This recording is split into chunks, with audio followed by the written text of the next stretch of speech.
कि इस वक्त हम दोनों के रोंगटे खड़े हैं और मेरे साथ कैमरामैन नीरज कुमार है जिन्होंने एक एक शॉट रिकॉर्ड किया है। बताइए अपनी जुबानी क्या हुआ। बहुत लंबा करियर हो गया, लेकिन इस तरीके का शूट आउट मैंने अपनी लाइफ में कवर नहीं किया। दंगे बहुत देखे, बहुत कुछ देखा, लेकिन जब पुलिस अंदर आई और हम लोग कैजुअली साथ में आ रहे थे। अमूमन ऐसा होता है कि कोई क्रिमिनल आता है तो हम लोग साथ में उसको कवर करते हुए जाते हैं, और एकदम से हम इंतजार कर रहे थे काफी देर बिल्कुल हम लोग करीब आधे घंटे से वेट कर रहे थे कि अतीक अहमद आएगा, और हम लोग उसको उसकी बाइट के लिए इंतजार कर रहे थे कि एक शब्द वो बोलेगा। और जैसे शुरू करना, यहीं से शुरू करते हैं। बिल्कुल यहाँ से जैसे ही आप बात करना शुरू करते हैं और हम लोग पीछे पीछे जाते हैं, और जैसे ही बोलना शुरू करता है, जैसे ही अतीक अहमद और असद वो उसका भाई बोलना शुरू करता है, और एकदम से तड़तड़ाहट की आवाज आती है, और ऐसे लगता है कि जैसे पटाखे दगने लगे। मैं अपने आंखों के सामने धुआं देख पाता हूँ एकदम से। आप धुआं देख पाते हैं, मुझे एक हल्का सा बर्न नजर आता है, और मैं 2 कदम पीछे हट के मैं देखता हूं, और एकदम से फायर, और सब तितर बितर हो जाते हैं, इंक्लूडिंग जितने पुलिस वाले थे उनको भी समझ में नहीं आया, और वो एकदम से पीछे हटे। जब वो पीछे हटे, मैं अपनी पोजीशन पे था, मैंने कैमरा वो स्टैटिक रखा, और मैं ये पूरी कोशिश कर रहा था कि जो भी कुछ हो रहा है वो कैमरे में आए। नीरज, आपसे एक सवाल मेरा ये है कि पोजीशन क्या थी, ये सवाल आ रहा है। पोजीशन क्या थी उनकी, यानी कि जो गोलियां चली हैं, आप क्योंकि कैमरे से देख रहे थे, आपने सबसे बारीकी से देखा है, तीनों जो शूटर्स उनकी पोजीशन क्या थी? देखिए, अतीक अहमद और असद हमारे सामने थे, उसका भाई हमारे सामने था, और बगल से एक पिस्टल आती है और अतीक अहमद के पहले सर पे फायर लगता है।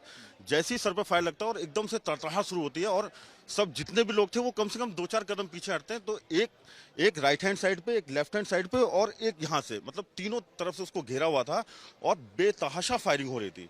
इतनी फायरिंग हो रही थी कि किसी को कुछ नहीं समझ में आया, और विद इन अ सेकेंड्स जब वो फायर बंद हुआ तब उनको कैप्चर किया गया, और उन्होंने पिस्टल छोड़ी और हाथ खड़े किए, सरेंडर सरेंडर, और उन्होंने नारे लगाए, और जैसे ही सरेंडर सरेंडर उन्होंने बोला, पुलिस ने उनको पकड़ लिया, और उसमें से एक था वो लेट गया, वो हाथ खड़े किए, और उसके बाद वो लेट गया। उन्होंने खुद सरेंडर कर दिया। उन्होंने खुद सरेंडर किया। पुलिस ने, ऐसा नहीं था कि पुलिस ने रिटेलिएट, कामयाबी नहीं थी कि वहां पर ऐसा कुछ भी नहीं था। पुलिस की तरफ, पुलिस भी तितर बितर हो गई थी जब जिस तरह से गोलियां चल रही थी। उन्होंने पिस्टल छोड़ी, हाथ खड़े किए, और तब पुलिस ने उनको पकड़ा। ये हुआ। ये बताइए मुझे कि जब तितर बितर हुए हैं, कई लोग भागे हैं, उस वक्त आपकी पोजीशन क्या थी? मैं अपनी पोजीशन से कम 4 से 6 कदम पीछे हटा।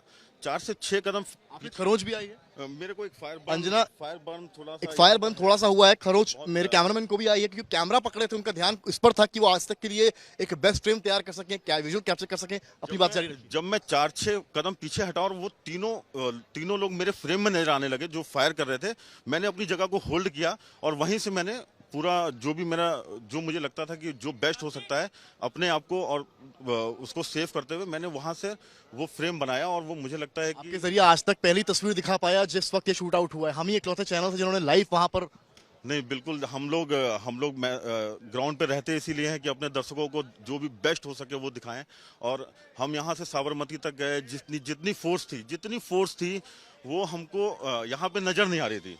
सवाल ये है कि जहां पर स्पॉट है वो कैमरा पड़ा हुआ है और एक माइक दिख रहा है, और ये बताया पुलिस ने है कि ये उन्हीं लोग का था, वो पत्रकार के वेश में आए थे। तो कुछ अंदाजा आपको लगा था बॉडी लैंग्वेज से कि कोई इस तरह से अपने साथियों में आ जाए? नहीं, ऐसा कुछ नहीं था। 4-6 चैनल थे और कुछ लोकल के थे जिनको हम जब से इलाहाबाद में मैं कवर करने आता हूं, जिनको मैं देखता रहता हूं। मुझे बिल्कुल अंदाजा नहीं था कि कोई ऐसा व्यक्ति होगा, और ये सही बात है कि एक कैमरा और एक आईडी पड़ी है जिसको कोई क्लेम नहीं कर रहा है कि वो मेरा है, तो ये अंदाजा लगाया जा सकता है कि हो सकता है कि वो उसी भेष में आए हों, लेकिन ये पुख्ता तौर पे नहीं कहा जा सकता है कि वो पत्रकार के भेष में। मेरे वहां पर रोंगटे खड़े हो गए थे, क्योंकि जिस वक्त शूट आउट हुआ है, आपकी मनोस्थिति क्या थी दिमागी तौर पर? आप उस वक्त क्या सोच रहे थे? मुझे लगता है कि वो 30-35 सेकंड जो गोली की तड़तड़ाहट थी, वो मुझे समझ में नहीं आ रहा था कि ये हुआ क्या है। लेकिन जब मैं 4-6 कदम हटा और एकदम से मुझे 3-4 लोग फायरिंग करते हुए नजर आए, मुझे लगा कि ये ऐसा हो गया है, और अगले ही पल उसका अतीक और उनका भाई जमीन पे पड़े हुए थे, और बाकी लोग जो हैं वो हाथ ऊपर करके सरेंडर करने की मुद्रा में थे। सरेंडर सरेंडर उन्होंने चिल्लाया, और उसमें 2 को खड़े पे पकड़ा गया है, और एक अपने आप जमीन पे लेट गया है। पुलिस का हाव भाव उस वक्त क्या था? सवाल। पुलिस नदारत थी, पुलिस आसपास नहीं थी। आप अगर मेरे फ्रेम में देखेंगे तो तीनों शूटर्स ने उन दोनों भाइयों को घेर के रखा हुआ है, और पुलिस कहीं भी फ्रेम में नहीं है।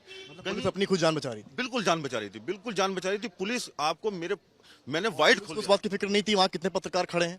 मुझे नहीं लगता है कि होगी। मुझे लगता है कि जिस तरह की गोलीबारी हुई है, सब अपनी जान बचा के भाग रहे होंगे, तो पुलिस ने भी सोचा यही बेहतर है कि पहले जान बचाई जाए, बाद में देखा जाएगा। मैंने अपना लेकिन आज तक की टीम वहां पर मौजूद है। मैंने अपने कैमरे का वाइड फ्रेम खोला ताकि एक भी शॉट मेरा मिस ना हो पाए। मैंने अपनी पोजीशन ली और मैंने वाइड फ्रेम खोला, और जिस तरह से था वो जो भी उस स्थिति में मैं मूवमेंट कर पाया वो मैंने किया। लेकिन पूरे फ्रेम में आप देखेंगे, पूरे फ्रेम में देखेंगे आप, पुलिस नहीं है। जब उन्होंने पिस्टल रख दी और सरेंडर किया, तब पुलिस ने आके उनको पकड़ा है। ये बताइए कि जो पुलिसकर्मी थे, क्या उनके पास हथियार नहीं थे? किसी ने कोशिश करी उस वक्त हथियार निकालकर उन पर क्रॉस फायर करने की, रोकने की? नहीं, मुझे नहीं लगता है कि किसी ने कोशिश करी, क्योंकि जब उन्होंने सरेंडर किया तो किसी के भी हाथ में मुझे पिस्टल नहीं नजर आई। उन्होंने उनको होल्ड किया, मतलब किसी ने भी ये कोशिश नहीं करी। जब सरेंडर किया तो उन्होंने अपनी पिस्तौल छोड़ दी? बिल्कुल, उन्होंने अपना काम किया, उन्होंने अपनी पिस्टल छोड़ी, हाथ ऊपर खड़े किए और सरेंडर किया। तब जो थाना इंचार्ज हैं उन्होंने आके 2 लोगों को पकड़ा, और एक जो खुद लेट गया था उसको पुलिस वालों ने, क्या बोलते हैं, पुलिस ने उसको प्रेस करके नीचे दबाया, और तीनों को तेजी में उन्होंने जीप में डाला और जीप में डाल के ले गए। मैं ये कह सकता हूँ, अपने अनुभव से तो नहीं कह सकता हूँ, जो मैंने देखा है मैं उसके हिसाब से कह रहा हूँ। पुलिस ने बिल्कुल ये कोशिश नहीं की कि किसी तरीके से उनके ऊपर फायर किया जाए या उनको बचाया जाए। ये बिल्कुल कोशिश नहीं हुई। जो आए थे उन्होंने अपना काम किया, उन्होंने अपना काम करने के बाद हाथ खड़े किए, एंड देन पुलिस ने। बड़ी बात है, आप समझ सकते हैं शम्स की कोशिश नहीं हुई। जो आए थे अटैकर्स, जो शूटर्स थे, उन्होंने अपना काम किया और बंदूक रख दी नीचे, यानी कि पिस्टल नीचे रख दी और सरेंडर करने लगे। जो हमने अपनी आंखों से देखा, नीरज कुमार ने अपने कैमरे में कैद किया। तो ये बड़ी बात है कि आखिर कोशिश क्यों नहीं हुई उनको रोकने की उस वक्त।